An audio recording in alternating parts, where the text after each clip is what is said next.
as we welcome in one of our good friends, the man who knows everything there is to know about college basketball. He is CBS College Hoops insider Jon Rothstein. Jon, what is up, man? How are you?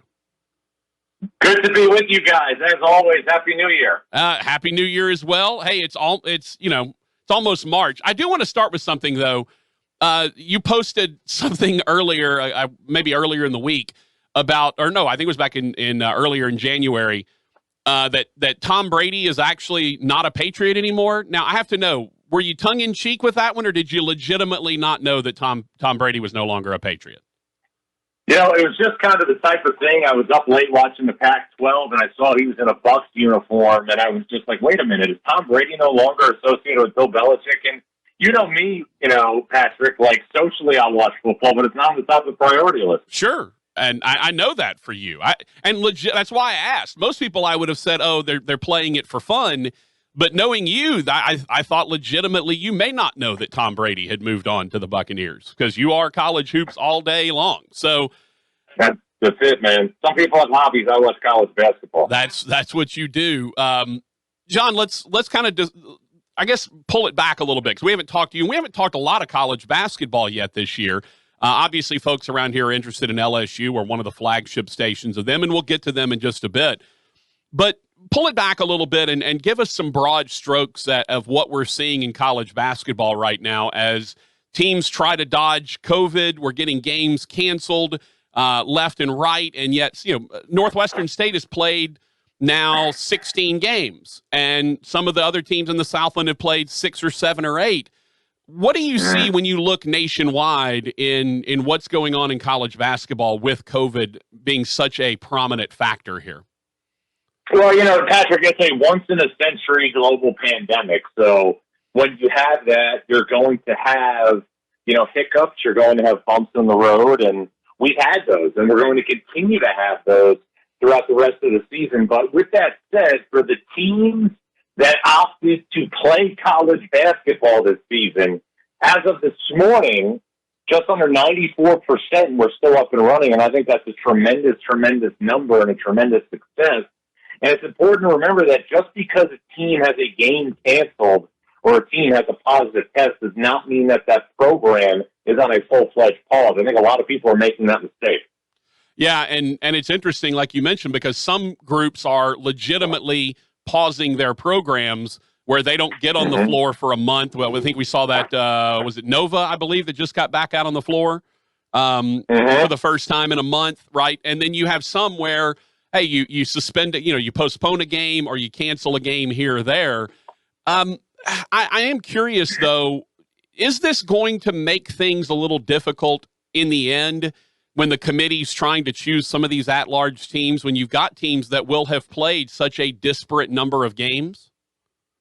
Yeah, I definitely think it is, Patrick. And, the big thing that I look at is that we are going to have a selection process right now that is clearly going to be inequitable across the board. And with that said, I firmly believe that, the observation and the eyes are going to be far more important this year than other years because teams did not have the same types of non-conference opportunities. Analytics and metrics are a tremendous tool, and they're obviously a tremendous assistance in certain areas, but too much in the last 5 to 10 years, I think people have gotten away from being in a situation where they trust their own eyes versus relying on obviously what a computer is telling them. That being said, does that then, do you worry about the makeup of the committee?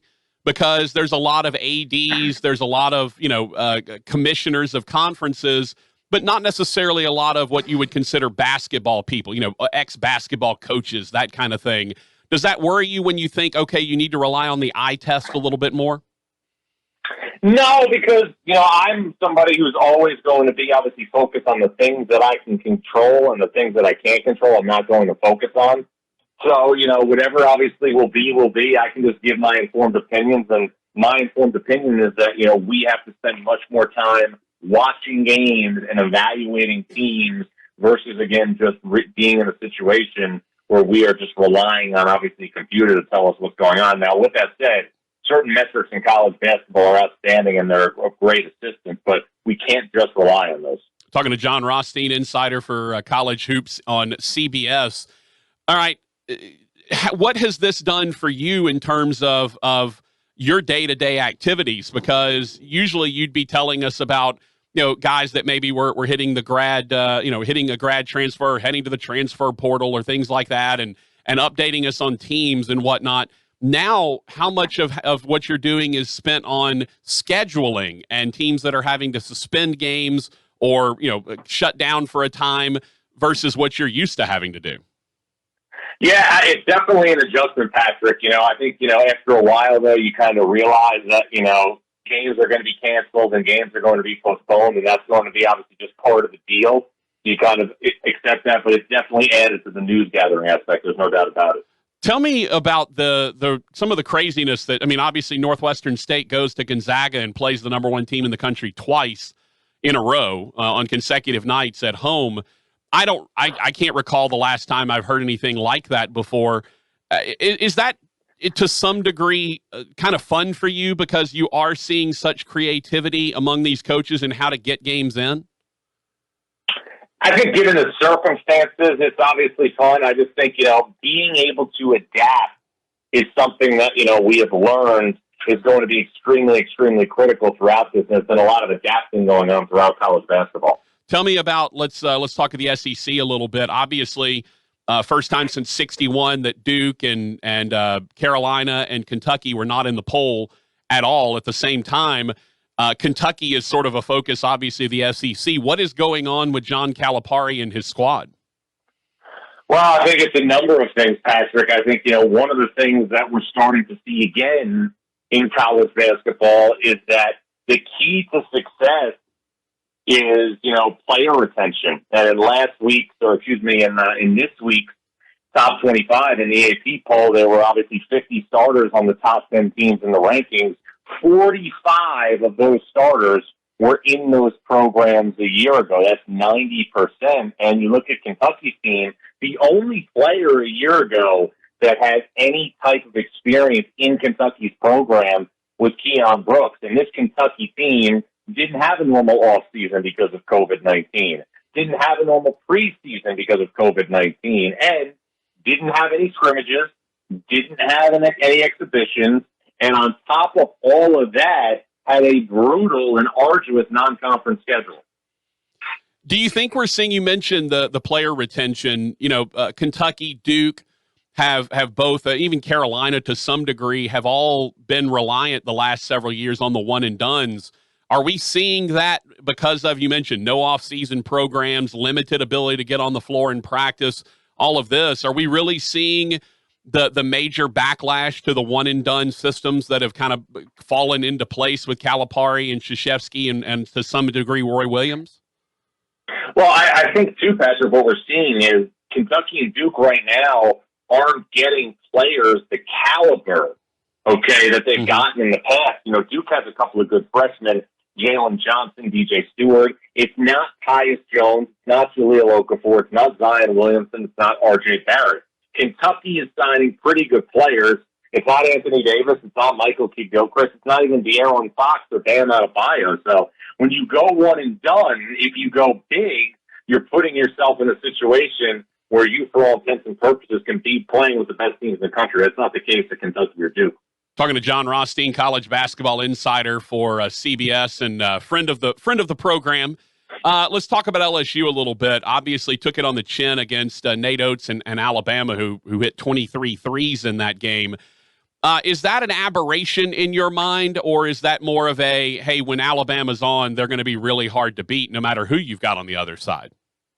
Well, full credit given to Nate Oates for really, getting this team to become defensive-minded. Last year, Patrick, in SEC play, Alabama gave up on average over 80 points a game.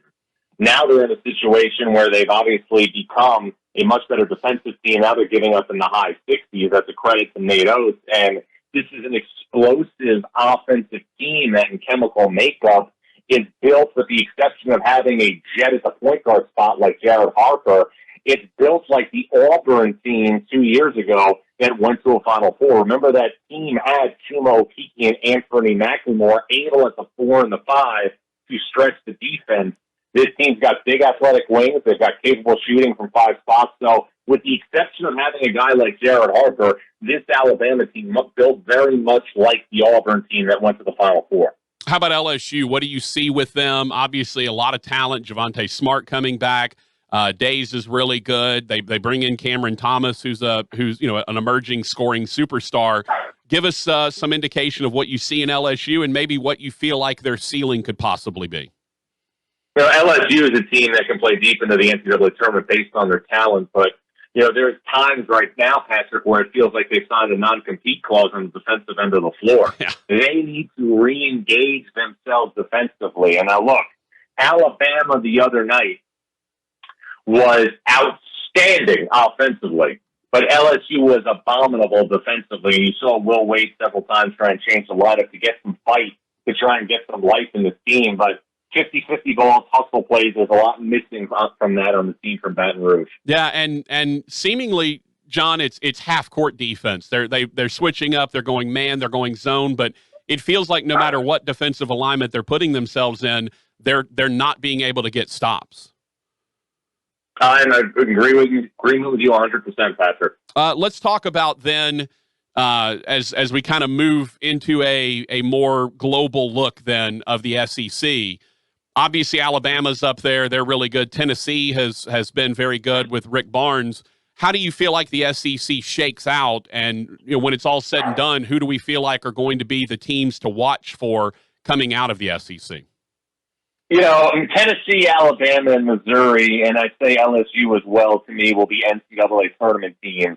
Beyond that, there's some question marks. We've seen some promise from Arkansas. We've seen flashes from Florida. And we've also been in a situation where I think you've seen some moments of hope from South Carolina. But I think the SEC, when it's all said and done, will be somewhere within 4 or 5 bids in the NCAA tournament. All right, tell me what you're doing. I know you're getting some TV in, but are you able to do any games? I know there's so much remote broadcasting going on. Besides just doing your normal studio work, are you getting to go out and do any of that stuff and visit anyone? No, we're not. I went out a little bit in the preseason to see some schools, but we're not on site right now because, obviously we've got to take the same precautions as everybody else being in the studio. So just, holding things down with CBS Sports, a couple days a week in the studio and doing my podcast, doing my show stuff every Tuesday and writing and keeping tabs on stuff, but nothing on site right now. Tell me how we find your podcast. Well, you can find my podcast on Apple Podcasts. I am the College Beat Today podcast is the only college basketball podcast that comes to you 52 weeks out of the calendar year. You can also obviously check out my website, collegehoopstoday.com. It has everything from obviously podcasts, stories that are updated daily, to my show Stuff, which features food and basketball. It's filmed every Tuesday, throughout the college basketball season, and that's kind of the hub with everything I'm doing now CBS related. By the way, you can also follow John on Twitter at Jon Rothstein, Jon, no H in John, Jon Rothstein. Speaking of food, John, and we love our food. We fed you quite a bit when you were down here in Shreveport while you were running around downtown, avoiding, I guess, taking your life into your own hands while you're running in downtown Shreveport. Then we'd go eat. What's latest on the food trek? What are you into? What are you liking? What's give me the latest on the food stuff. I got to say, avocado toast has been a good discovery in the last year. I've enjoyed that. But, Patrick, with everything that's going on right now with this pandemic, you're not going to restaurants anymore. Everything is takeout. So there's a lot of reasons why I'm excited to be on the other side of this thing, but going back out to restaurants will definitely be at the top of the list. Stay positive, test negative, right? Absolutely. Hey, last thing, you are, and I tell people all the time, you're an amazing encyclopedia of college basketball. If someone came up to you, could you name a player on every team in college basketball? Like, is it that deep? I haven't gotten to that point yet. I'm just trying to, get a little bit better every day. The goal is not to be perfect at the end. The goal is to be better today. Simon Sinek. Right. And of course, stay hungry, stay humble as always. We know we have to do that. Hey, last thing, and this is way too early to project any of this, but if you had to pick a team right now that stake your life on, or money, or a good meal somewhere at an Italian restaurant in New York, Give me the team that you're thinking right now has the best chance to win the championship. It's Gonzaga or Baylor. It's one of the two. And Yeah. I think there's a big gap between those two and everybody else. Well, I saw Gonzaga twice, so I know just how good they are. They are pretty incredible. But I like what Scott Drew does defensively. I think that might be the difference in things. John, you're the best, man. You're the best. Love you to death. Obviously, glad you and Rogers got to chat a little bit. And we miss you, brother. We need to have you on more often. Anytime, brother. Great to be with you guys. All right. Jon Rothstein. Take care, Thunder Buddy. All right, fellas. See you later. All right. Jon Rothstein, CBS College Basketball Insider.